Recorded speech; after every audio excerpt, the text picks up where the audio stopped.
வாசிப்போம். என்னாகமத்தின் புஸ்தகம் அதனுடைய 13ஆம் அதிகாரம் அதனுடைய 30ஆம் வசனத்தை வாசிக்க கேட்போம். அப்பொழுது காலேப் மோசேக்கு முன்பாக ஜனங்களை அமர்த்தி, நாம் உடனே போய் அதை சுதந்தரித்துக் கொள்ளுவோம், நாம் அதை எளிதாய் ஜெயித்துக் கொள்ளலாம் என்றான். உடனே போய் சுதந்தரித்துக் கொள்ளுவோம், எளிதாய் ஜெயித்துக் கொள்ளலாம். இந்த வார்த்தை ஏற்கனவே ஒரு 2 வருஷம் 3 வருஷத்துக்கு முன்னாடி எனக்கு ஆண்டவர் கொடுத்த ஒரு வாக்கு தத்துவம். உடனே சுதந்தரித்துக் கொள்வோம், எளிதாய் ஜெயித்து கொள்ளலாம். இந்த வசனத்தினுடைய பின்பகுதி உங்களுக்கு ஏற்கனவே சொல்லியிருக்கிறேன். இஸ்ரவேல் ஜனங்கள் எகிப்தை விட்டு புறப்பட்டு வந்த பின்பு ஆண்டவர் மோசே மூலியமாய் தேசத்தில் ஒவ்வொரு யுத்தத்தையும் நடப்பித்து ஒவ்வொரு பட்டணத்தையாய் அவர்கள் சுதந்தரிக்கிறார்கள். மோசே மரித்ததற்கு பின்பாக கர்த்தர் யோசுவா கையில் பொறுப்பு கொடுக்கிறார். யோசுவா பலப்பட்டு தேசத்தை பங்கிட்டு கொள்கிறதற்காக பட்டணங்களோடும் தேசங்களோடும் ராஜாக்களோடும் யுத்தம் பண்ணுகிறான். 31 ராஜாக்கள் 7 ஜாதி யுத்தம் பண்ணி தேசத்தை சுதந்தரிக்கிறான். அப்பொழுது அதற்கு முன்பாக மோசே ஒவ்வொரு பட்டணத்தை வேவு பார்க்க சொன்னபோது 10 பேர் துர்ச்செய்தியை பரப்பினார்கள், 2 பேர் நற்செய்தியை சொன்னார்கள். 10 பேர் இதெல்லாம் சாத்தியமே இல்லை, அங்கே இருக்கிறவர்கள் ஏனாக்கியர்கள், எபூசியர்கள், கானானியர்கள், பெரிய பெரிய ராட்சசர்களாக இருக்கிறார்கள், நாம் சுதந்தரிக்கிறது முடியாத காரியம் என்று சொன்னபோது காலேப்பும் யோசுவாவும் எளிதாய் சுதந்தரித்து கொள்ளலாம், உடனே நம்ம பெற்றுக்கொள்ளுகிற காலத்தில் வந்திருக்கிறோம், இனி ஒன்றுமே தாமதிக்காது என்கிற அளவிற்கு அவர்கள் உற்சாகப்படுத்துகிறது தான் இந்த வேத பகுதி. உடனே சுதந்தரித்து கொள்ளுவோம், எளிதாய் ஜெயித்து கொள்ளலாம். உடனே அப்படின்னா என்ன அப்படின்னா இம்மீடியட்டா அப்படின்னா இனி தாமதமே ஆக போகிறது இல்லை. எளிதாய் அப்படின்னா இதுவரைக்கும் கஷ்டமாக இருந்திருக்கலாம், இனி எதுவுமே கடினமாக இருக்க போகிறதில்லை. இதுவரை உங்களுக்கு தாமதமானது, இதுவரைக்கும் உங்களுக்கு வர தடைப்பட்டு நிற்கிறது, இதுவரைக்கும் என்னென்னலாம் உங்களுக்கு இன்னும் கிடைக்கலையோ, இந்த மாதம் நமக்கு கர்த்தர் கொடுக்கிற வாக்கு தத்துவம் இனி தாமதமாகாது, உடனே சுதந்தரிப்பீர்கள்.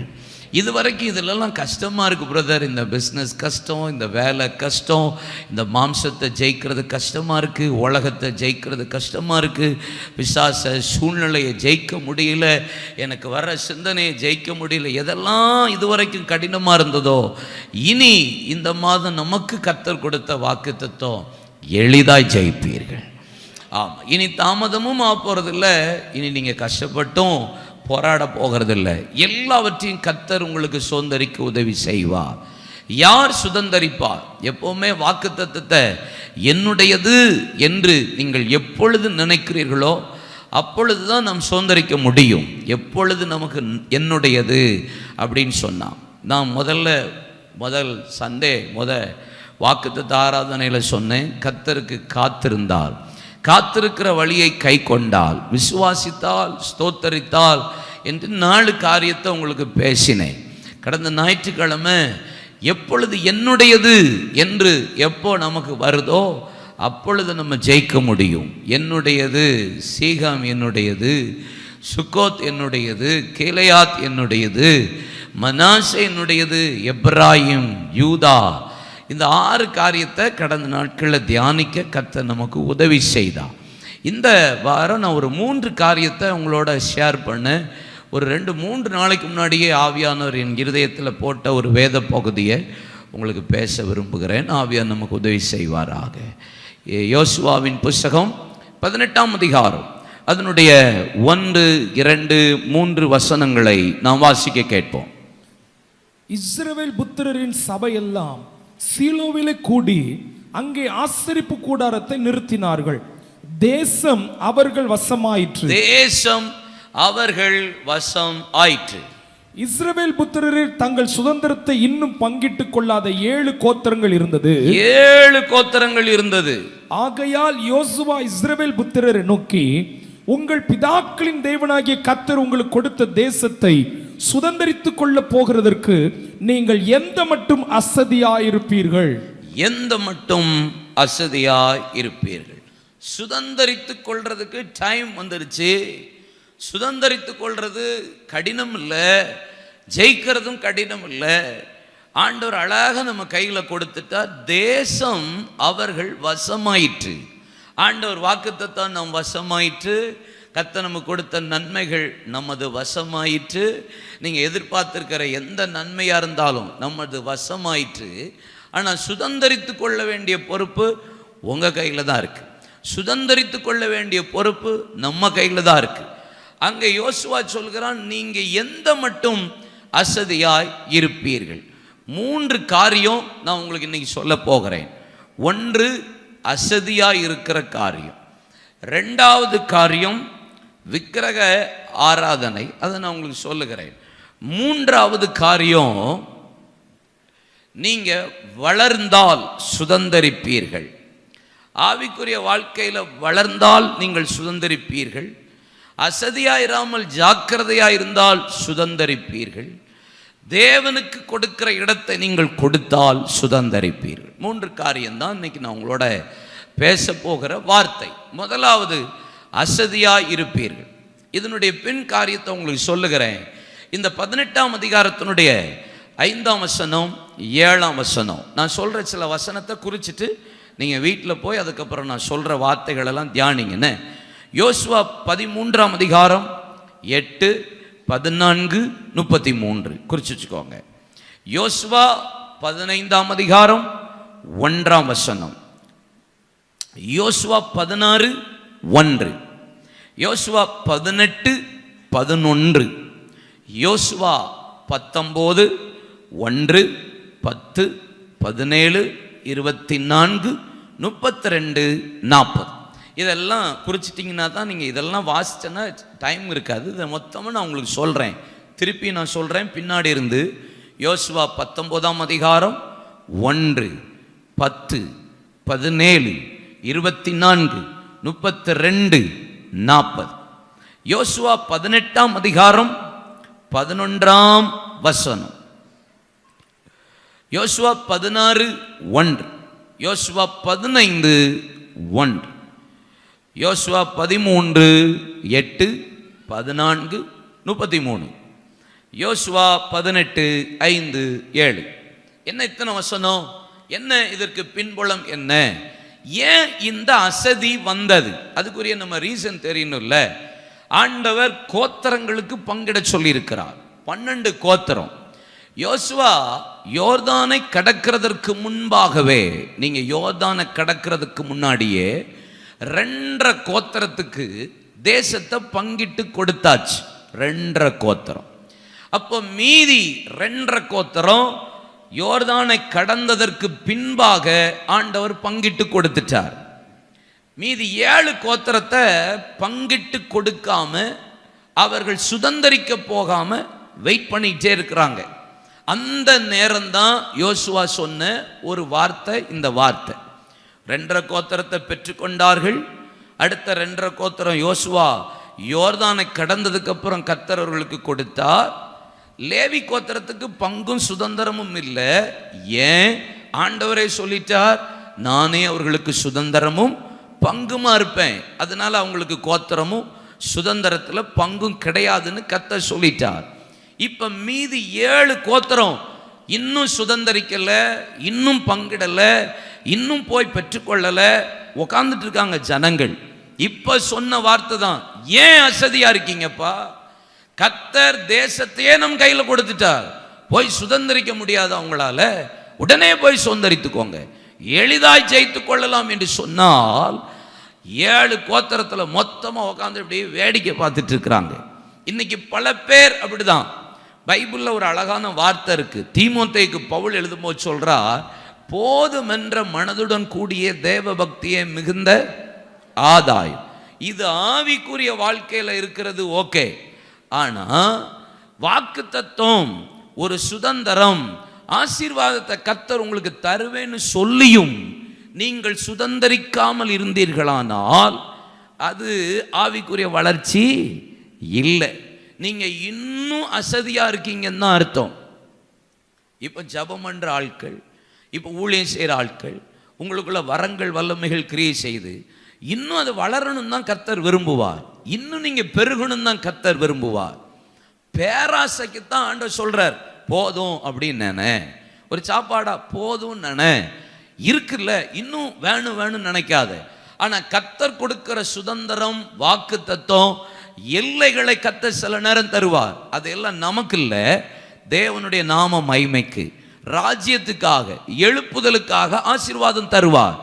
அதை நீங்க சுதந்திரிக்காமல் இன்னும் நீங்கள் தாமதித்துக் கொண்டிருப்பீர்களானால், அசதியா இருப்பீர்களானால், அதுவும் ஒருவித ஆவிக்குரிய பாவமே. கேட்கல? எல்லாம் அவுட் ஆஃப் சிலபஸ்ல இருக்கீங்களோ? தோத்திரம்.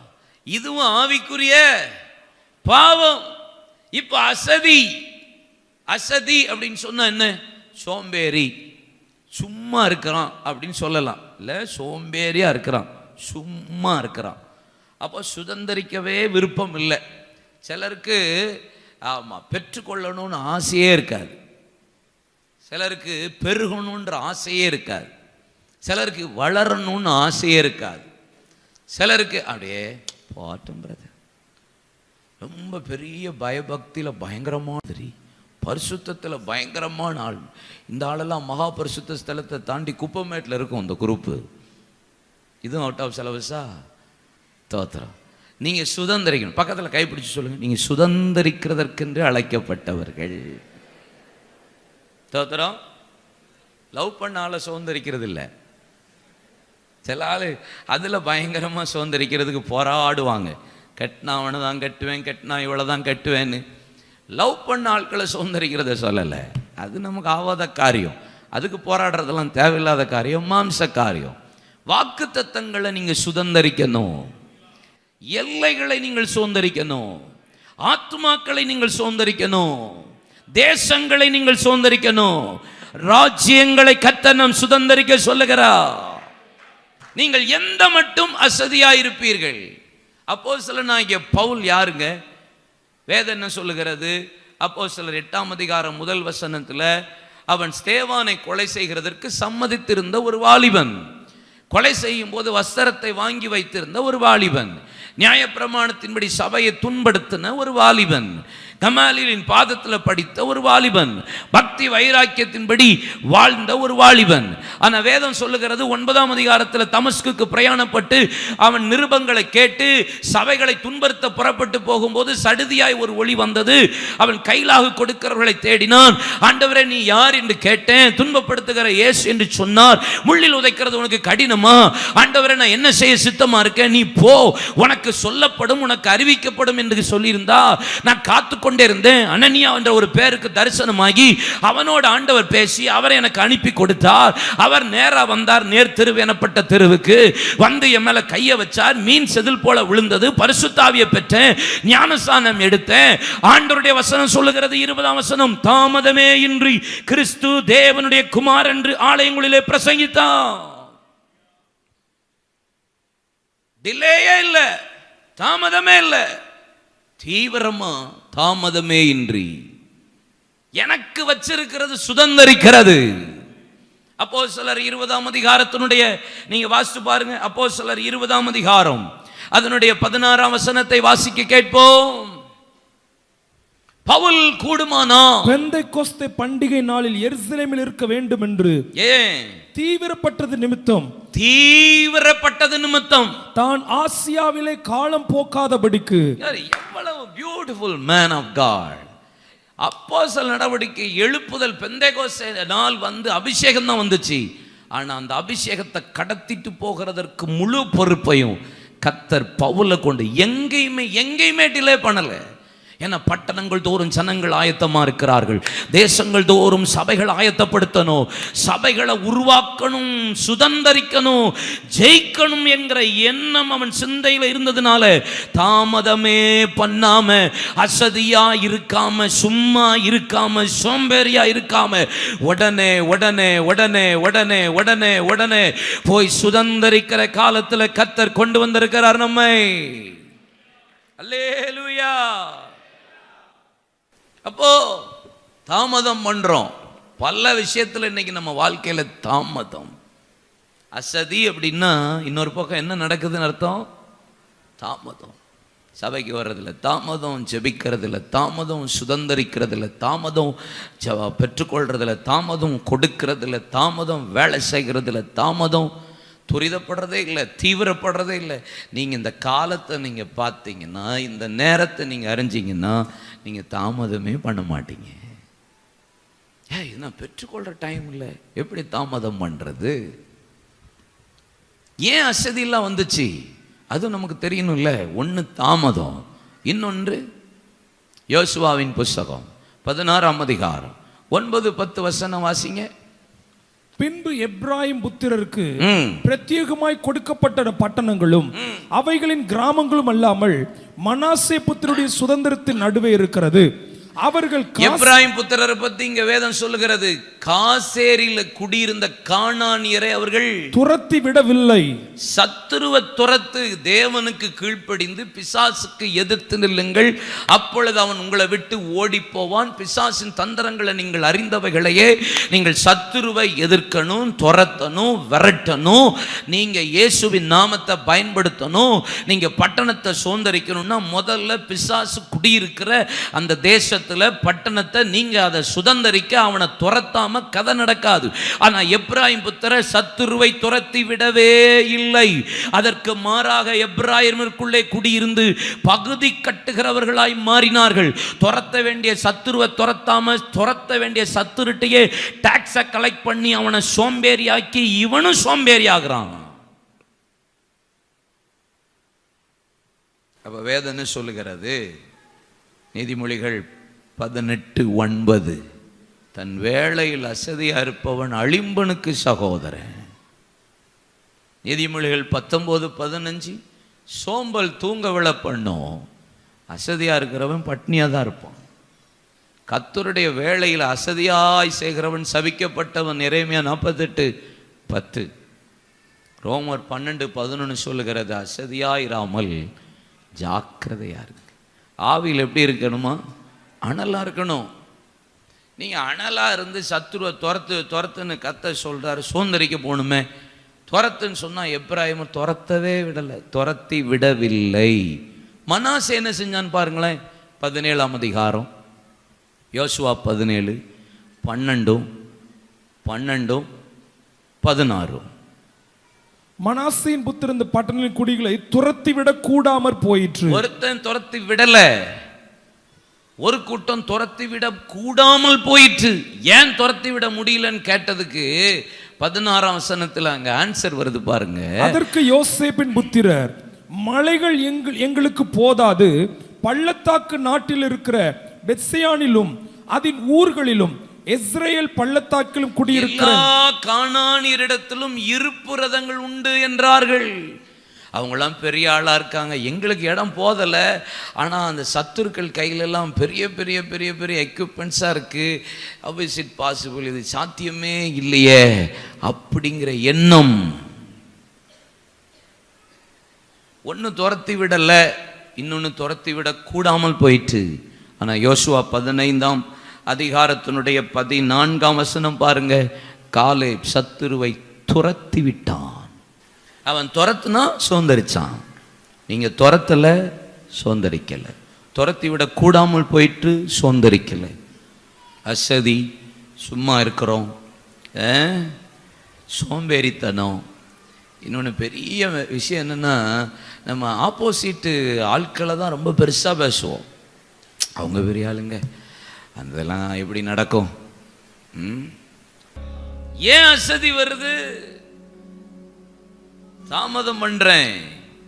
ஏன் அசதி வருது? சத்துருவை துரத்துறதே கிடையாது. சத்துருவை பெரியசாவே பார்த்துட்டு இருக்கு, என்ன செஞ்சிருவான்? நான் அடிக்கிற அடியில இந்த மாதம் கர்த்தர் எனக்கு ஒரு பெரிய ஜெயத்தை தரப்போகிறா. ரெடியா இருக்கு. தேசம் நமது வசமாயிட்டு போ. நீங்க தாமதம் பண்ணிட்டு அது தாமதமாகுது, இது தாமதமாகுதுன்னு சொல்லாதீங்க. இனி நீங்க தாமதம் பண்ணாம துரிதமா செயல்படுங்க. துரிதமாய் விசுவாசத்தோட கால வையுங்க. யோர்தான் பிரிந்தே ஆகும். கைய நீட்டுங்க, செங்கடல் பிரிந்தே ஆகும். வாய திறந்து துதிக்க ஆரம்பிங்க, எரிகோ விழுந்தே ஆகும். அல்லேலூயா. நீங்கள் சுதந்தரிக்க தீவிரமா புறப்பட்டு போனோம். ஆமென். ரெண்டாவது சொல்றேன், இது முக்கியமா தியானிப்போம். ரெண்டாவது யோசுவா 18:1 வாசிப்போம். இஸ்ரவேல் புத்திரரின் சபையெல்லாம் சீலோவிலே கூடி அங்கே ஆசரிப்பு கூடாரத்தை நிறுத்தினார்கள். தேசம் அவர்கள் வசமாயிற்று. நியாயாதிபதிகள் 18ஆம் அதிகாரம் அதனுடைய 30-31 வாசிப்போம். அப்பொழுது தான் புத்திரர் அந்த சொரூபத்தை தங்களுக்கு ஸ்தாபித்துக் கொண்டார்கள். மனாசேயின் குமாரனாகிய கெர்சோனின் மகன் யோனத்தானும் அவன் குமாரரும் அந்த தேசத்தார் சிறைப்பட்டு போன நாள் மட்டும் தான் கோத்திரத்திற்கு ஆசாரியராய் இருந்தார்கள். தேவனுடைய ஆலம் சீலோவில் இருந்த காலம் முழுவதும் அவர்கள் மீகா உண்டு பண்ணின சுரூபத்தை வைத்துக் கொண்டிருந்தார்கள். இரண்டாவது ரீசன் சொல்றேன், எதற்கு நாம் முக்கியத்துவம் கொடுக்கிறோம். ஒன்று, அசதியா இராதீங்க, தாமதம் பண்ணாதீங்க, சோம்பேறியா இருக்காதீங்க, சத்துருவை துரத்துங்க, விசுவாசமா நம்புங்க, உங்களை உங்க கூட இருக்கிற தெய்வத்தை நம்புங்க. பெரிய பெருசு, அது எவ்வளவு பெருசா இருந்தாங்க, நான் சுதந்திரிப்பேன்னு நம்புங்க. ரெண்டாவது ஆண்டவர் சொல்லுகிறார், எப்போ சீலோவாவில் ஆசரிப்பு கூடாரம் சபை வைக்கப்பட்டதோ அப்பந்தான் தேசம் வசமாயிற்று. நீங்க 18 யோசுவா 1 வாசித்தா தெரியும். சீலோவாவிலே, சீலோவா அப்படின்னு சொன்னாலே த பிளேஸ் ஆஃப் ரெஸ்ட்னு அர்த்தம், இளைப்பாறுதலின் இடம் என்று அர்த்தம். தேவ சமூகம்னு அர்த்தம். தேவ சமூகம், தேவன் இருக்கிற இடம், தேவன் வாசம் பண்ற இடம் அப்படின்னு தான் அர்த்தம் இந்த சீலோவா. இந்த சீலோவாவில் தேசம் வசமாயிற்று, போய் உடனே சுதந்திரித்துக் கொள்ளுங்கன்றாங்க. ஏன் அசதி வந்தது அப்படின்னா, நியாயாதிபதிகள் 18ஆம் அதிகாரம் கடைசி வசனத்தில் ஒரு சம்பவம் சொல்லப்பட்டிருக்கு. சீலோவாவில் மீகா என்கிற ஒரு ஆள் மரித்து போனா, அவனை நடத்தின தகப்பனை போல இருந்த ஒரு வாலிபன் ஆசாரியன் மரித்து போனான். அவனுக்கு உதவி செய்த நபர்களை சங்காரம் பண்ணினார்கள். அவன் உண்டு பண்ணின விக்கிரகம் மட்டும் சீலோவாவிலே இருந்தது. சீலோவாவை விட்டு விக்கிரகம் மட்டும் நீங்கள. ஏன் இன்னைக்கு சுதந்திரிக்கிறது தாமதமாகிறது? இந்த நியாயாதிபதிகள் 18ஆம் அதிகாரத்தினுடைய சம்பவம் உங்களுக்கு வாசித்திருப்பீர்கள். இருந்தாலும் ஒரு சின்ன முகவரை சொல்றேன். இந்த 17ஆம் அதிகாரம் நீங்க ஆரம்பிக்கும் போது பார்த்தீங்கன்னா, எப்ராய் மலதேசத்தனாகிய மீகா என்னும் ஒரு பேருள்ள ஒரு மனுஷன் இருந்தான். அவனுடைய தாய் சாபம் போடுறா, எவனோ என் பணத்தை எடுத்துட்டான்னு சொல்லிட்டு. கடைசியில் மீகா சொல்கிறான், இல்லை நான் தாம்மா எடுத்தேன், சபிக்காத. உடனே அந்த பணத்தை அவனுக்கே கொடுத்து அவன் ஒரு சுரூபத்தை உண்டாக்கி வார்ப்பித்து இஸ்ரவேல் தேசத்தில் வைக்கிறான். அவன் ஒரு பக்கம் கர்த்தருக்கு பிரியமாக இருக்கிறான், ஒரு பக்கம் பண்டிகைன்றான், இன்னொரு பக்கம் விக்கிரகத்தையும் டேலி பண்ணி அப்படியே கொண்டு போயிட்டே இருக்கிறான். இந்த நேரத்தில் ஒரு தீர்க்கதரிசியாக, ஒரு ஆசாரியனாகிய ஒரு வாலிபன் உள்ள நுழைகிறான். அவனை பார்த்தபோது நீ யாருன்னு கேட்குறான். நீ எனக்கு ஆசாரியனா, தகப்பனா, தலைவனா, நீ என்ன நடத்துன்னு சொல்லி மீகா சொன்னதுக்கு அவன் இணங்கி அவனும் கூடையே இருக்கிறான். இது கர்த்தர் காரியத்தை கைக்கூடி வர பண்ணினார், ரொம்ப நல்லதுன்னு சொல்லி அவனையும் கூட வச்சுக்கிறான். இந்த நேரத்தில் ராஜா தேசத்தில் கிடையாது, ராஜா ஏற்படுத்தப்படலை, சவுல் தான் முதல் ராஜா. நியாயாதிபதிகள் நாட்கள்.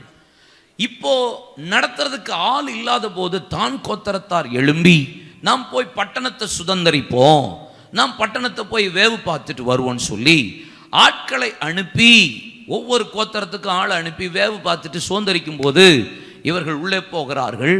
பட்டணம் வசமாகுமா என்று அந்த வாலிபன் சிறுவனிடத்தில் கேட்கிறார்கள்.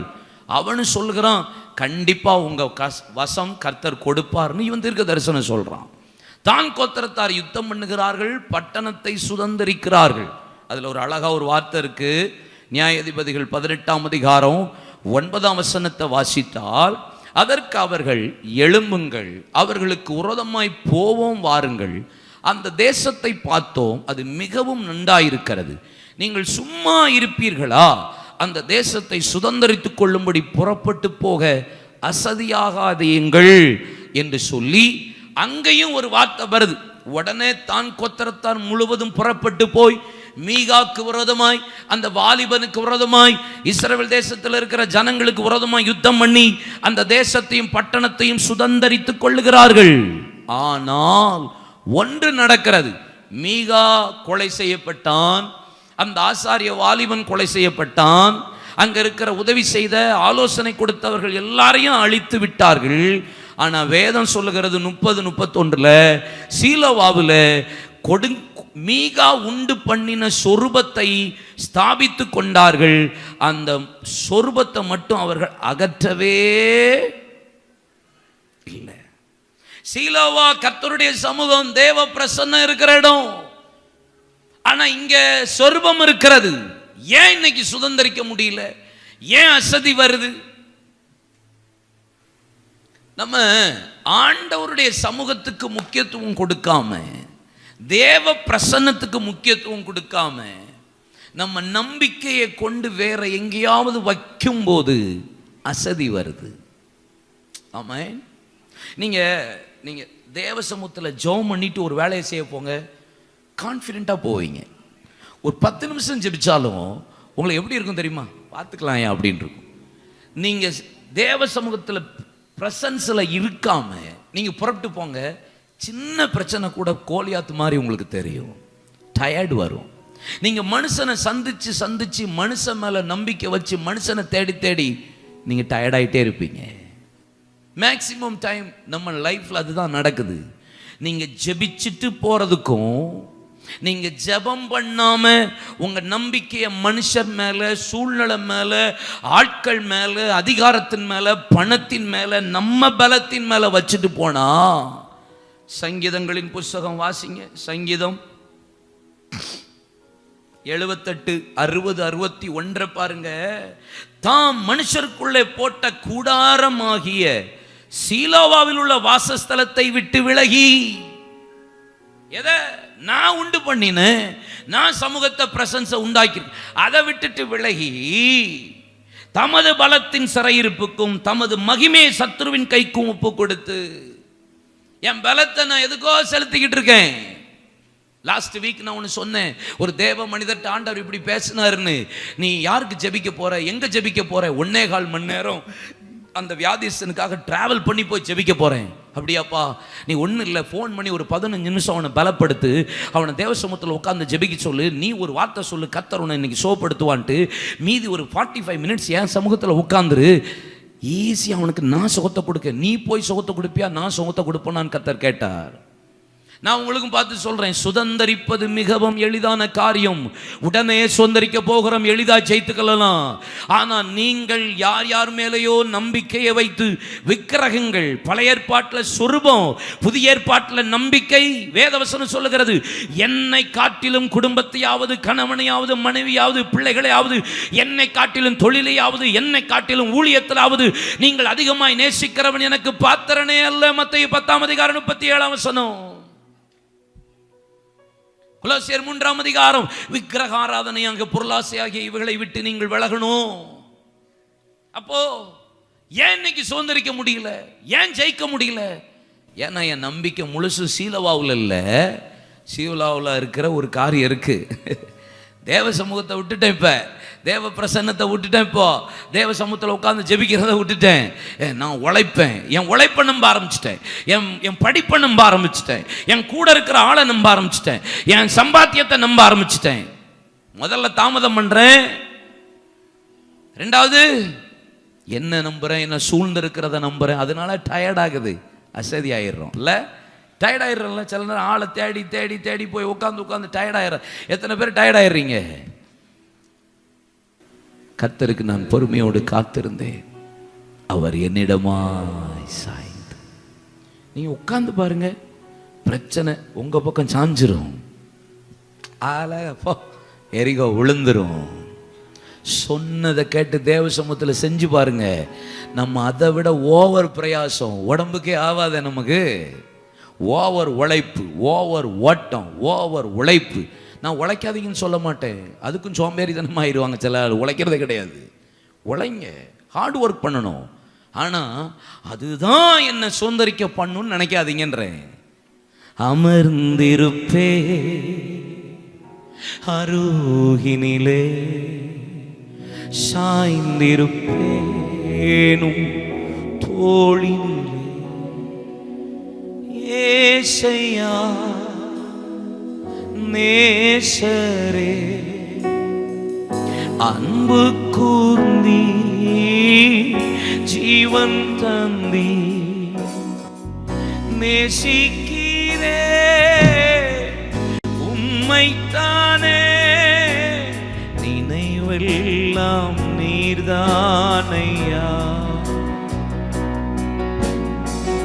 துதி பாடி மகிழ்ந்திருப்பேன் உயிருள்ள நாளெல்லாம் நேசிக்கிறே உம்மைத்தானே நினைவெல்லாம் நீர்தானை துதி பாடி மகிழ்ந்திருப்பேன் உயிருள்ள நாளெல்லாம். ஏன் எலியாவுக்கு வானத்தை அடைக்கிறது ஈஸியா இருந்தது? ஏன் எலியாவுக்கு வானத்தை திறக்கிறது ஈஸியா இருந்தது? ஏன் வானத்திலிருந்து அக்னியை கொண்டு வருகிறது ஈஸியா இருந்தது? ஏன் மரித்த பிள்ளையை உயிரோடு எழுப்புறது ஈஸியா இருந்தது? ஏன் கேரித்துல போய் காலையிலும் விடிய காலம் சாயங்காலம் காத்திருப்பது ஈஸியா இருந்தது? ஏன் நீ சாரி பார்த்து வீட்டுக்கு போனாங்க ஈஸியா இருந்தது? ஏன்னா நான் தேவ சமூகத்தில் காத்திருக்கும் போது எனக்கு மற்றவை எல்லாம் கடினம் அல்ல. நான் கஷ்டப்பட்டு போராட வேண்டியது அவசியம் இல்லை. நான் அசதியாக சோர்ந்து போகிறது அவசியமும் இல்லை. நான் அதிக நேரம் என் உடல் உழைப்புக்கும் என் சரீர பிரயாசத்துக்கும் சிந்தனையை போட்டு குழப்புகிறதுக்கும் டைம் கொடுக்கிறேனே தவிர அமர்ந்திருப்பே அருகினிலே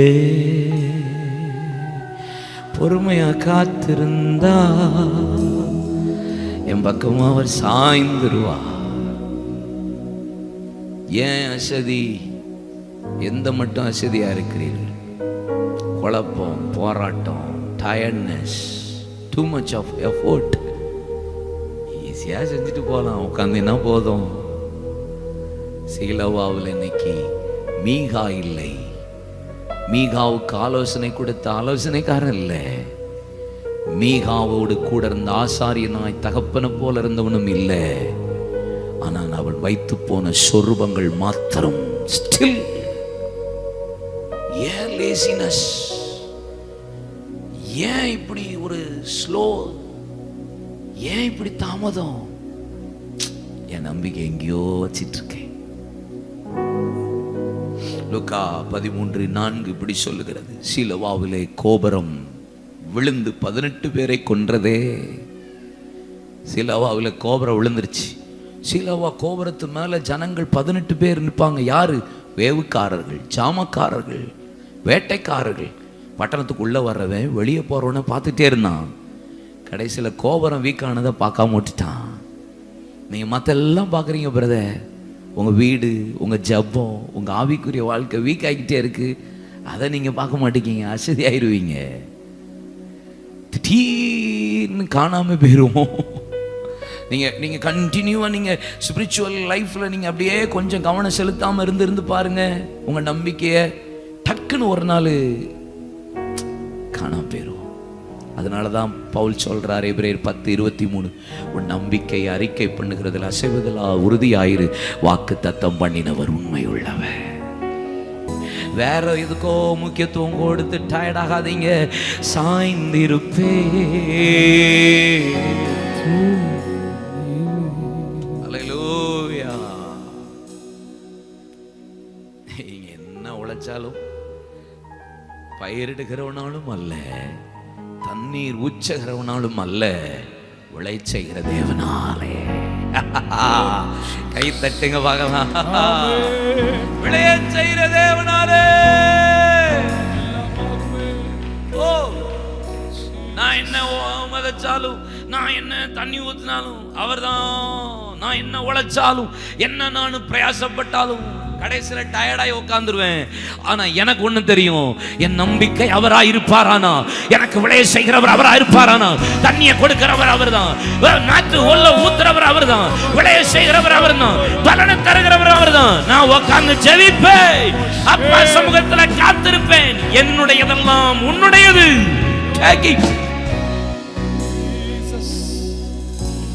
நம்புறீங்களா?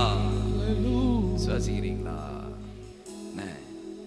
சிலவா இளைப்பாறுகிற இடம். உட்காருங்க, ஓடி ஓடி டயர்ட் ஆகாதீங்க. அமர்ந்திருப்பே. ப்ளீஸ் ப்ளீஸ் உட்காருங்க. என்ன கொஞ்சம் குடும்பத்தோட உட்காருங்க, தனியா உட்காருங்க, பிள்ளைகளோட உட்காருங்க. சர்ச்சுக்கு வாங்கண்ணே, அப்படி வாங்க, வந்து உட்காந்துருங்க, டயர்ட் ஆகாதீங்க. கொஞ்சம் ஒரு மதியம் அந்த ஒரு 1 hour வந்து சர்ச்சில் உட்காந்து ஜெபம் பண்ணுங்கண்ணே. டைம் கிடைக்கும் போதெல்லாம் வாங்க. அப்படியே அலைஞ்சிட்டு வேலைக்கு போயிட்டு அப்படி ஒரு பிரேக் எடுத்துகிட்டு உள்ளே வாங்க. காலையில் 5:30 to 6:30 ப்ரேயர் இருக்குது, உள்ளே வாங்க. ஈவினிங் ப்ரேயர் இருக்குது, 6 o'clock வாங்க. கொஞ்சம் வேலையை அந்த 21 நாள் நீங்கள் பிளான் பண்ணால் உங்களால் வேலையை ஒதுக்கி வைக்க முடியும், உங்களால் எதுனாலும் முடியும். ஆனால் நீங்கள் செய்ய தான் மாட்டீங்க, ஆனால் செய்யுங்க. இதெல்லாம் செஞ்சுருங்க. 21 days வந்து உட்காருங்க. நான் சொல்கிறேன், சீலவாவில் தேசம் வசமாகும், உங்கள் வாக்குத்தத்தம் வசமாகும், உங்கள் சுதந்திரம் வசமாகும், உங்கள் நன்மைகள் வசமாகும், நீங்கள் எதிர்பார்க்கிறது வசமாகும், நீங்கள் ஆசீர்வதிக்கப்படுவீர்கள். வேகமாக போகலாம். எபிரேயர் 6ஆம் அதிகாரம் 3வது நான் சொல்லி முடிக்கிறேன், 11ஆம் வசனம். Hebrew chapter 6 verse 11.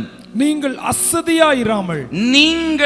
அசதியாயிராமல் வாக்குத்தத்தமான ஆசீர்வாதங்களை விசுவாசத்தினாலும் நீடிய பொறுமையினாலும் சுதந்தரித்துக் கொள்ளுகிறவர்களை பின்பற்றுவர்களாய் இருந்து. Wow, what a wonderful word. 3வது என்ன சொன்னேன்? முதல்ல என்ன சொன்னேன்? நீங்க தாமதம் பண்ணாதீங்க, நீங்க விசுவாசத்தோட பிசாசு துரத்துங்க, நீங்க எதிர இருக்கிற பிரச்சனையை பெருசா பார்க்காதீங்க, அதனால அசதி வரும். 2வது, தேவ சமூகத்தில் அமர்ந்துருங்க, உட்காருங்க. சிலவாவில் நீங்க யார் மேல நம்பிக்கை வைக்கிறீங்க? உங்க நம்பிக்கை கர்த்தரா இருந்தால் அசதியா இருக்க மாட்டீங்க. உலகமா மனுஷனா மாம்சமா இருந்தா அசதி வரும். 3வது அழகான வார்த்தை, நீங்கள் அசதியாயிராமல் வாக்குத்தத்தமான ஆசீர்வாதங்களை, ஒன்று விசுவாசம், இன்னொன்று நீடிய பொறுமை, அதை சுதந்திரித்துக் கொள்ளுகிறவர்களை பின்பற்றணுமா? இவங்களெல்லாம் பாரு, நீ ஈஸியாக சுதந்திரித்துக் கொள்வேங்கிறாரு. அசதி வராது. நம்ம வேற யாரையோ பார்க்குறோம், அதான் அசதி வருது. நம்ம பார்க்க வேண்டிய சில ஆள் இருக்கிறாங்க. எபிரேயர் 11ஆம் அதிகாரம் விசுவாசத்தில் ஆரம்பித்து விசுவாசத்தில் முடித்து 12ஆம் அதிகாரம் ஆரம்பிக்கும் போது, ஆமாம், வேத வசனம் சொல்லுகிறது, மேகம் போன்ற இத்தனை திரளான சாட்சிகள் நம்மை நெருங்கி நிற்க, பாரமான யாவற்றையும் பாவத்தையும் நெருங்கி நிற்கிற, பாவத்தையும் உதறி தள்ளிவிட்டு விசுவாசத்தை தொடக்கிறவரும் முடிக்கிறவருமா இருக்கிற இயேசு கிறிஸ்துவை நோக்கி பொறுமையோடு ஓடக்கடவீர்களாக, அவர் நமக்காக பாடுபட்டு சிலுவையில் நமக்காக பாடுகளை சகித்தாரே அப்படின்னு கண்டினியூவாக வார்த்தை வருது. இப்போ விசுவாசம், நீடிய பொறுமை, இப்படி இருந்து சுதந்தரித்தவர்களை நீங்கள் நோக்கி பாருங்க, அவங்கள பாருங்க அப்படின்னு சொல்லிட்டு 11ஆம் வசனத்தில் ஆபிரகாம் பற்றி போடப்பட்டிருக்கு. 15ஆம் வசனத்தில் சொல்றாரு, அந்தபடியே ஆபிரகாம் வாக்குத்தத்தம் பண்ணப்பட்டதை பொறுமையோடு காத்திருந்து பெற்றுக்கொண்டான் என்று சுதந்தரித்தான் போட்டிருக்கு ஆபிரகாம். அப்போ இதெல்லாம் என்ன பிரதர் அப்படின்னா, நீங்க 6ஆம் அதிகாரம் முதல் 2 வசனத்தை போய் பார்க்கணும்னு அர்த்தம். ஆகையால் கிறிஸ்துவை பற்றிய மூல உபதேசங்களை அப்படின்னு ஆரம்பிச்சு ஒரு 7-8 காரியம் சொல்றார். என்ன? 1, மனம் திரும்புதல். 2வது, செத்த கிரியைகளுக்கு நீங்களாக்குதல். 3வது, தேவன் பேரில் விசுவாசம். 4வது, ஸ்நானங்களுக்கு எடுத்த உபதேசம். கைகளை வைக்குதல், மரித்தோரின் உயிர்த்தெழுதல், நித்திய நியாய தீர்ப்பு. 7 காரியத்தை சொல்றார். இதெல்லாம் சொல்லிட்டு ஒரு வார்த்தை சொல்றாரு, இதெல்லாம் மூல அஸ்திபாரம் உபதேசம். இந்த அஸ்திபாரத்தை மறுபடி போட்டுட்டு நீங்க இதையே செஞ்சுக்கிட்டே இருந்தீங்கன்னா சுதந்திரிக்க முடியாது. இதெல்லாம் கொஞ்சம் அப்படி நவுட்டிட்டு பூர்ணராகும்படி கடந்து போவோமாக. அப்படின்னா என்ன? நான் இப்படி சொல்றேன், ஆவிக்குரிய வாழ்க்கையில கொஞ்சம் நீங்க வளரும்படி போனா கொஞ்சம் முன்னேறி போனா பூர்ணராகும்படி போனால் நீங்கள் சுதந்தரித்துக் கொள்வீர்கள். என்ன பிரதர் மனம் திரும்புதல்? சரி, ஆரம்பத்தில் நான் மனம் திரும்பினேன், பாவத்தில் இருந்தேன், குடிச்சிட்டு இருந்தேன், வெறிச்சிக்கிட்டு இருந்தேன், தப்பு பண்ணிக்கிட்டு இருந்தேன், அசுத்தத்தில் இருந்தோம், விக்கிரக ஆராதனையில் இருந்தோம். இயேசுவை ஏற்றுக்கொண்டேன், விசுவாசித்தேன், தேவன் பேரில் விசுவாசம். அப்போ விசுவாசித்தேன், வாயினால் அறிக்கை பண்ணினேன், எனக்கு ரட்சிப்பு உண்டாச்சு. அப்பா பிதாவை என்று கூப்பிட பண்ணத்தக்க புத்திர சுவீகாரத்தின் ஆவியை கொடுத்தாரு. அது ஓகே. ரெண்டாவது என்னாச்சு? எனக்கு எங்கள் ஊழியக்காரங்க வந்தாங்க, கையை வச்சு எப்பான்னு சொல்லி ஆசீர்வதிச்சு பலப்படுத்தி கைகளை வைத்தார்கள். அப்புறம் ஞானஸ்தானத்துக்கு போப்பான்னாங்க. பிதா குமாரன் பரிசுத்தாவி நாமத்தினால ஞானஸ்தானம் எடுத்தேன். ஓகே. மரித்தோரின் உயிர்த்தெழுதல் உண்டு. ஆமாம், பாவத்துக்கு மரித்து நீதிக்கு பிழைக்கும்படி நீ எழும்புற, இதெல்லாம் நம்பு. இயேசு ஒருத்தர் வருவார். அப்போ மரித்தவர்கள் உயிரோடு இருக்கிறவர்கள், மரித்தவர்கள் முதலாக எழுந்திருப்பார், உயிரோடு இருக்கிற நம்ம எழுந்து போவோம். ஆமாம், நம்புகிறேன். அப்புறம் நித்திய நியாய தீர்ப்பு. ஆமாம், மரிச்சதுக்கப்புறம் நமக்கு ஒரு நித்திய நியாய தீர்ப்பு உண்டு, வெள்ள சிங்கா நியாயம், நம்புகிறேன். எல்லாம் ஓகே. இதெல்லாம் என்னதுன்றாரு? எல்கேஜி அப்படிங்கிறாரு. ஆனால் இதுதான் அஸ்திபாரம்னு சொல்கிறாரு. ஆனால் இந்த அஸ்திபாரத்தை திரும்பி திரும்பி போட்டுக்கிட்டே இருந்தீங்கன்னா நீங்கள் சுதந்திரிக்க மாட்டீங்க. நான் ஒரு காலத்தில் பாவத்தில் இருந்து மனம் திரும்பினேன், ஓகே. இப்பயும் பாவத்தில் இருக்கேன், டெய்லி மனம் திரும்புகிறேன். மனம் திரும்புதல் என்பது தினந்தோறும் நடக்கணும். ஆனால் பாவம் செஞ்சு செஞ்சு டெய்லி மனம் திரும்பிக்கிட்டே இருந்தான்னா நீங்கள் இன்னும் சிறு பிள்ளைகளே, வளரல. திரும்ப திரும்ப ஞானஸ்தானத்துக்கு ஏதுவாகவே என்னுடைய மனம் திரும்புதல் இருந்தா, திரும்ப திரும்ப அதே தப்பையே நான் செஞ்சுக்கிட்டே இருந்தா, திரும்ப திரும்ப ஒரு சின்ன பிள்ளை போல பாஸ்டர் வந்து என் கையில் தலையில் கையை வைங்க கையை வைங்க கை வைங்கன்னு சொல்லிகிட்டே இருந்தீங்கன்னா, எப்போ பார்த்தாலும் உங்களுக்காகவே எனக்கு ஜெபம் பண்ணுங்க ஜெபம் பண்ணுங்க ஜெபம் பண்ணுங்க. நீங்கள் எப்போ ஜெபிப்பீங்க? நீங்கள் எப்போ உபவாசிப்பீங்க? நீங்கள் எப்போ 4-5 பேருக்கு ஜெபிப்பீங்க? நீங்கள் எப்போ போய் பிரசங்கம் பண்ணுவீங்க? நீங்கள் எப்போ போய் ஒரு ஊழியத்தை நிரூபிப்பீங்க? நீங்கள் எப்போ போய் ஒரு ஆத்மாதாயம் பண்ணுவீங்க? நீங்கள் எப்போ போய் பிசாசை துரத்துவீங்க? நீங்கள் எப்போ போய் கைகளை வைக்கும் போது வியாதியஸ்தர்களை சுகமாக்குவீங்க? நீங்கள் எப்போ போய் கிராமங்களில் ஒரு சபையை உருவாக்குவீங்க? நீங்கள் எப்போ போய் நீங்கள் பலப்படுத்துவீங்க மற்றவங்கள? நீங்க எத்தனை பேரை ஞானஸ்தானத்துக்கு உட்படுத்த போறீங்க? நீங்க வளராம சுதந்திரிக்க முடியாது. சின்ன பிள்ளையே இருந்தா எப்படி, சின்ன பிள்ளைய போலவே இருந்தா எப்படி சுதந்திரிக்க முடியும்? பக்கத்துல கைப்பிடி சொல்லுங்க, வளர்ந்துட்டீங்களா? பர்த்டே ஃபங்க்ஷனுக்கு வாங்க, காது குத்துக்கு வாங்க, மூக்கு வலியுது கொஞ்சம் தொடச்சு விடுங்க, காய்ச்சி அடிக்கி ஜெபம் பண்ண வாங்க, வயிற்று வலிக்கு வயிற்று குத்துது ஜெபம் பண்ண வாங்க.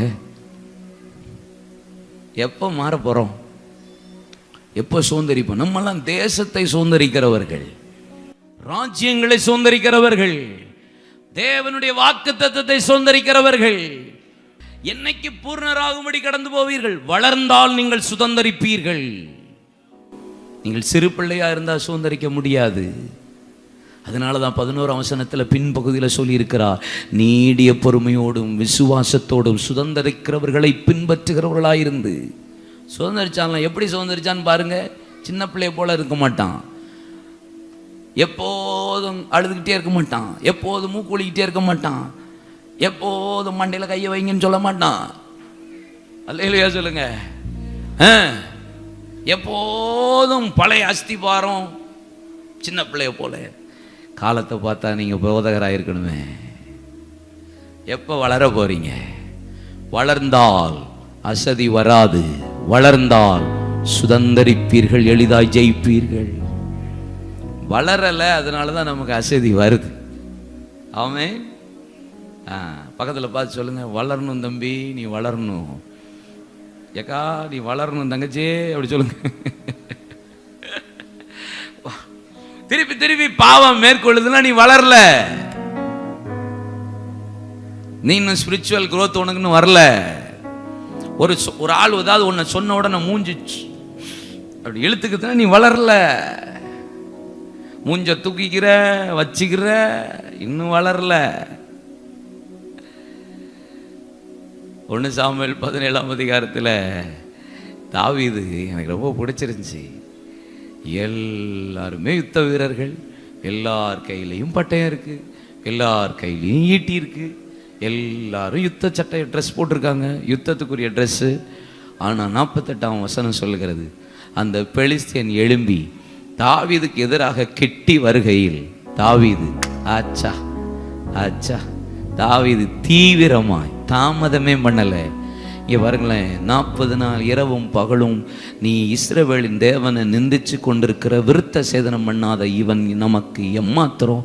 இதெல்லாம் பார்த்துக்கிட்டு சின்ன பிள்ளைகளை போல கையில் பட்டம் இருந்து என்ன பிரயோஜனம், கையில் ஈட்டி இருந்து என்ன பிரயோஜனம், கையில் யுத்த ட்ரெஸ் போட்டு நீ என்ன பிரயோஜனம், நீ வளர்ந்துருந்து என்ன பிரயோஜனம், நான் பெரிய ஆளுன்னு என்ன பிரயோஜனம், நீ கிறிஸ்தவன் சொல்லி என்ன பிரயோஜனம், சர்டிஃபிகேட்ல கிறிஸ்டியன் இருந்து என்ன பிரயோஜனம், பெந்தேகோஸ்தே சபைக்கு போறேன்னு சொல்றதுக்கு என்ன பிரயோஜனம், மவுண்ட் சர்ச்சுக்கு வர்றதுக்கு என்ன பிரயோஜனம்?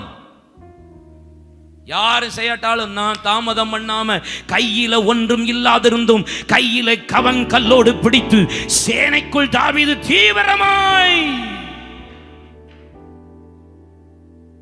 ஓடுற ஆள் தான் வேணும். சோம்பேறி தேவையில்லை, நமக்கு சின்ன பிள்ளை தேவையில்லை. அவன் வாலிபன், இளைஞன், சௌந்தரிய ரூபமுள்ளவன், அழகு மேனியுடையவன். ஆனாலும் போய் அடிப்பான் கோலியாத்த. அவன் ஆமாம், போன மாதம் தம்பி அனுஜாக்கு நைட் ப்ரேயருக்கு 4 மணிக்கு வந்தாங்க. அப்போ ஒரு வார்த்தை சொன்னாங்க, எனக்கு ரொம்ப பிடிச்சிருந்துச்சி. ஒரு விசை கரடி, ஒரு விசை சிங்கம். என்ன எல்லாரும் கோலியாத் கோலியாத் சொல்கிறாங்க. இவன் கரடியை பார்த்தாச்சு, சிங்கத்தை பார்த்தாச்சு, எல்லாரும் கோலியாத் கோலியாத்துங்க. அடுத்ததுக்கு தாவீது சொல்கிறான், கல் எடுத்துட்டு, நான் சிங்கத்தை பார்த்தாலு கரடியை பார்த்தாலு உனக்கெல்லாம் கோலியாத்து பெருசாக தெரியுது. அடுத்தது நான் கல் எடுத்திருக்கேன், ஏன்னா அடுத்தது நான் சந்திக்க போகிறது நாயை. அவனே சொல்கிறான்ல, நீ பட்டயத்தோடும் ஈட்டியோடு வருகிறாய். அவன் சொல்கிறான், நீ என்ன தடியோட வர்றதுக்கு நான் என்ன நாயா? அவன் அனுஜாக சூப்பராக சொன்னாப்புல அதில் இடத்துல, சிங்கத்தையே பார்த்துட்டான், கரெக்டையே பார்த்துட்டான், இதுக்கு நாய் தான், அதுக்கு கல் போதுமே, கல் போதுமே. நீங்க பார்க்கறது எப்படி, உங்க பிரச்சனைய உங்க போராட்டத்தை பார்க்குற விதம் எப்படி? எல்லாத்துக்கும் கோலியாத்தான் தெரியுது. தாவீதுக்கு மட்டும் ஒன்று தெரியுது, கையில் பட்டயம் இருந்தால் மேட்ரு இல்லை, ஈட்டி இருந்தால் விஷயம் இல்லை, ட்ரெஸ்ஸு போட்டிருந்தா விஷயம் இல்லை, கையில் பைபிள் வச்சிருக்கிறது விஷயம் இல்லை, ஆவிக்குரிய சர்ச்சுக்கு போகிறது விஷயம் இல்லை, அந்நிய பாஷை பேசுறது விஷயம் இல்லை, நான் ஜெபிக்கிறேங்கிறது சொல்கிறது விஷயம் இல்லை, நான் சபையில் பங்குதாரராக இருக்கிறேன்றது சொல்கிறது விஷயம் இல்லை. நான் இன்றைக்கு அசதியாயிராமல் ஜாக்கிரதையாயிருந்து ஆவியிலே அனல் உள்ளவனாயிருந்து தேசத்தை உடனே சுதந்தரிக்க எளிதாய் ஜெயித்து கொள்ள நான் வளருகிறவனாய் மாற. What about your spiritual growth? உங்கள் ஆவிக்குரிய வளர்ச்சி எப்படி இருக்கிறது என்று கொஞ்சம் பாருங்கள் தயவு செய்து. எப்படி இருக்குன்னு பாருங்க. எனக்கு இந்த அபிகாயில ரொம்ப பிடிக்கும் அபிகாயில. சரியா, அபிகாயில் சபைக்கு நிழலாட்டமா சொல்லப்பட்டவள். கடைசி அந்த வார்த்தையை சொல்றேன். நீங்க அபிகாயில குறித்து நீங்க வாசித்து பார்ப்பீங்கன்னா நீங்க பாருங்களேன், 1 சாமுவேலின் புத்தகம் 25ஆம் அதிகாரத்தில் 18 பாருங்க, 23 பாருங்க, 34 பாருங்க. நாபால்கிட்ட ஆள் அனுப்பி எனக்கு அப்பம் வேணும், திராட்சை ரசம் வேணும், ஆகாரம் வேணும், மாற்று வஸ்திரம் வேணும்னு அனுப்பி விடுறாரு. அப்போது நாபால் சொல்கிறான், அந்த தாவீது யாரு, அவன் யாரு, அந்த மகன் யாரு அப்படின்னு அசிங்கமாக கேட்டு அனுப்பி விட்டுறான். தாவீதுக்கு ஒரே சிறுன்னு மண்டையில் ஏறிடுது. அவனுக்கு நம்ம எப்படி மதுளை போல இருந்தோம், அப்படிதானே இருக்குன்னு, நாபாலுடைய ஆடுகளுக்கு நாங்கள் மதுளை போல இருந்தோம், அந்த ஜனங்களை ஒன்றுமே நாங்கள் செய்யலை, இந்த பையன் இப்படி கேட்டுட்டானேன்னு சொல்லி தாவீது தீவிரமாக எழும்பி நாபாலை கொலை செய்ய போகிறான். இதை கேள்விப்பட்ட உடனே இம்மீடியட்டாக அபிகாயில் செஞ்சது பார்த்தீங்களா, தீவிரமாக 200 அப்பங்களையும் 2 துருத்தி திராட்சரசங்களையும் சமையல் பண்ணப்பட்ட 5 ஆடுகளையும் 5 படி வறுத்த பயிற்றையும் வற்றலாக்கப்பட்ட 100 திராட்சை குலைகளையும் வற்றலான 200 அத்திப்பழ அடைகளையும் எடுத்து இதை ஒரு ரசத்தை கொண்டு வா டேபிளுக்குன்னு சொன்னாலே லேட் ஆயிருது உங்களுக்கு. ஹலோ இருக்கீங்களா? ஒரு முட்டை போட்டு எடுத்துட்டு வானாலே லேட் ஆயிருது நமக்கு. ஆமான்னு சொல்லுங்க. உங்களை தப்பா சொல்லலப்பா, நீங்க தான் சமைச்சு தாரீங்க, இன்னைக்கு மதியமும் பாவம் நாங்கள் சாப்பிடணும், நீங்கள் முறைக்கிறத பார்த்தா வேற மாதிரி இருக்கு.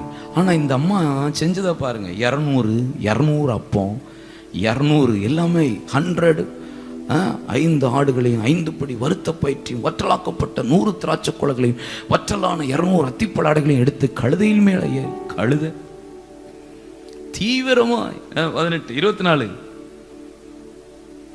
அபிகால் தாவீதை காண்கையில் தீவிரமாய் கழுதையை விட்டு இறங்கி, ஏன்னா அவசரத்தை புரியுறா, என்ன செய்யறா, அவசரம் தெரியுது. 24 பாருங்க, நீ தீவிரமா என்னை சந்திக்க வராமல் இருந்தாயானால் பொழுது விடிய மட்டும் நாபாலுக்கு ஒரு நாய் உயிரோடு வைக்கப்படுவதில்லை என்று உனக்கு பொல்லாப்பு செய்ய எனக்கு இடங்கொடாதிருக்கிற இஸ்ரவேலின் தேவனாகி கர்த்தரின் ஜீவனை கொண்டு மெய்யாகவே சொல்லுகிறேன் என்று சொல்லி, நீ மட்டும் இதை தீவிரமா செய்யல, தாமதம் பண்ணியிருந்தீன்னா அவன் சீன் வேற. கடைசியில் நாபால் செத்து போனா. நான் இப்படி சொல்றேன், அதெல்லாம் விடுங்க, ஆவிக்குரிய அர்த்தத்தில் சொல்றேன். அபிகாயில் தாவீதை சுதந்தரித்தா. காரணம் தீவிரம். சொல்லுங்க, தீவிரம். தாமதம் பண்ணினீங்கன்னா சுதந்தரிக்கவே முடியாது. நீங்க தாமதம் பண்ணிட்டே இருக்கிறீங்க. பல பேர் ப்ளீஸ் மனம் திரும்புங்க. பெருசா நினைச்சிட்டே இருக்கீங்க எதிராக இருக்கிற காரியத்தை. விரட்ட வேண்டியதை விரட்டுங்க, அப்புறப்படுத்த வேண்டியதை அப்புறப்படுத்துங்க, எதிர்க்கிறதை எதிர்த்து நில்லுங்க. நீங்க எதுக்கு நீங்க முக்கியத்துவம் கொடுக்குறீங்கன்னு யோசிங்க. உங்க சரீர உழைப்பு, பலன், அறிவு, ஞானம், படிப்பு, அதுக்கு செய்யணும், அதையும் செய்யுங்க. இதையும் விட்டு விடாதுங்கிற மாதிரி நீங்க அதுக்கே டைம் கொடுக்குறீங்க. இன்னையிலேருந்து கொஞ்சம் மாறுங்க, உட்காருங்க.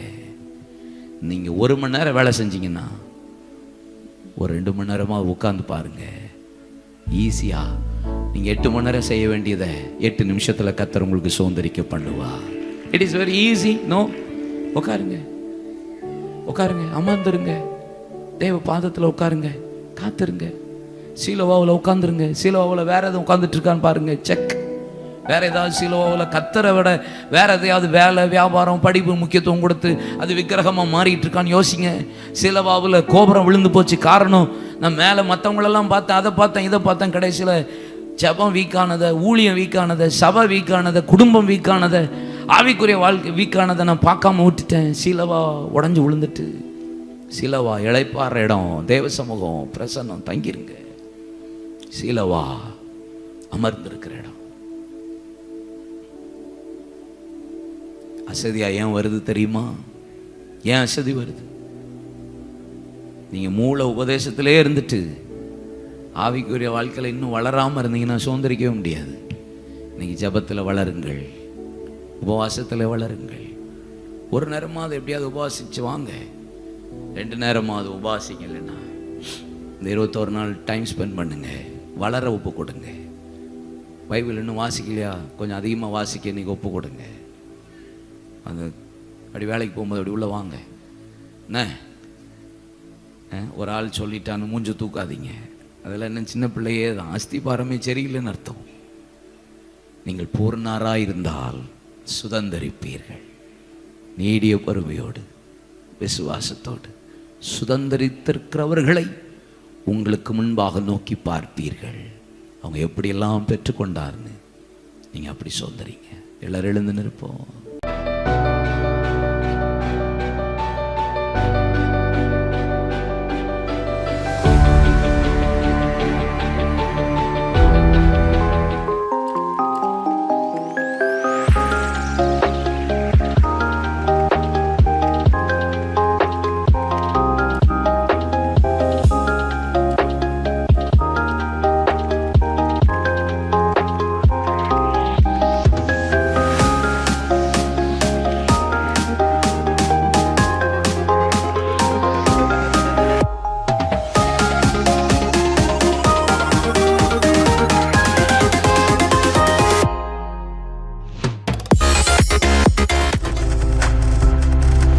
நீங்கள் பார்த்து கொண்டிருப்பது உங்கள் ஜாய் டிவி. உங்கள் துக்கம் சந்தோஷமாய் மாறும்.